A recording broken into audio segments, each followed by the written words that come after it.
Labdien! Pēc vasaras neliela pārtraukuma mums šodien bija pirmā darba tikšanās ar Saeimas priekšsēdētāju Mieriņas kundzi. Pirmā lieta, protams, ka mēs pārunājām Saeimas darba aktualitātes, ņemot vērā to, ka Saeima ir atsākusi darbu, pārunājām budžeta sastādīšanas grafiku, pārunājām arī jautājumus, kas skar Saeimas ārpolitiskās aktivitātes. Oktobrī šeit Rīgā notiks parlamentārā Krimas platformas sanāksmes spīkeru līmenī, un mēs arī runājam par tām aktualitātēm, kādas tiks pārunātas šajā pasākumā. Es arī informēju Saeimas priekšsēdētāju, ka tuvākajā laikā es rosināšu grozījumus publiskās personas kapitāla daļu un kapitāla sabiedrību pārvaldības likumā. Iniciatīvas mērķis ir uz laiku iesaldēt valsts kapitāla sabiedrību valžu un padomu locekļu atalgojumu, līdzīgi ministru kabinetā spriestajam par publiskā sektora algu pieaugumu iesaldēšanu, un arī grozījuma mērķis būs nodrošināt samērīgumu starp valsts un pašvaldību kapitāla sabiedrībās un privātajā sektorā esošo kompāniju konkurētspēju.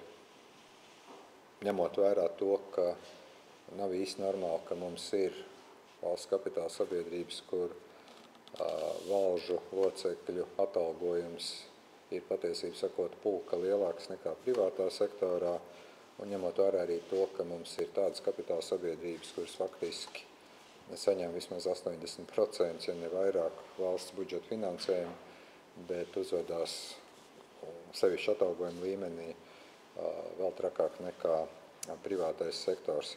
Tas lielā mērā ir saistīts ar diskusiju par sabiedrisko mediju valžu, bet ne tikai, tas ir sistēmisks risinājums atalgojumu, un es ceru, ka Saeima par šo diskutēs un tajos priekšlikumos ieklausīsies.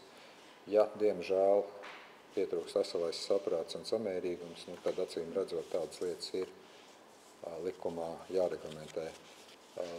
Tas priekšlikums tiks iesniegts, kā es teicu, drīzumā, es ceru plus mīnus nedēļas 10 dienu laikā. Bet citādi gribu sveikt Saeimu ar jauno darba cēlienu. Darba ir daudz, sākot jau ar budžetu un beidzot ar daudzām citām lietām, kas tiks apspriests un pieņemts, un mēs arī ceram, protams, uz to, ka mēs turpināsim to labo sadarbību, kāda bija iepriekšējā gada laikā. Vēl tikai nedaudz papildinot par budžetu, tātad budžeta grafiks šobrīd ir sekojošs. Valdībai 15. septembrī būtu jāpabeidz darbs pie budžeta izstrādes, kas, protams, šobrīd ir procesā, un 15. oktobrī budžetu varētu nest uz Saeimu, kā to parasti dara. 30. oktobrī būtu pirmais lasījums, un šobrīd iezīmēts budžeta izskatīšana varētu sākties 20. novembrī un turpināties tātad līdz budžets tiks pieņemts. Un kā es arī jau minēju, tātad budžetu mēs skatām pa dienu, nakti netiks skatīts.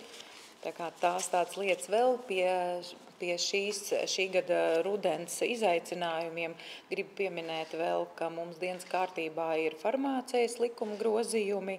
Tāpat mēs neesam pabeiguši vēl darbu un pielikuši punktu pie alkohola aprits likuma. Un no valdības mums atnāks arī azartspēļu likums. Tā kā rudens sesija būs ražana, daudz būs darāmā. Par budžetu vēl mēs tikai vienojāmies, ka vēl ir daudz, kas darāms un skatāms, un kā jau prezidenta kungs arī minēja, arī atalgojuma jautājums ir dienas kārtībā. Viss būs atkarīgs no tā, cik daudz varēs arī atrast līdzekļus budžetā visām aktivitātēm.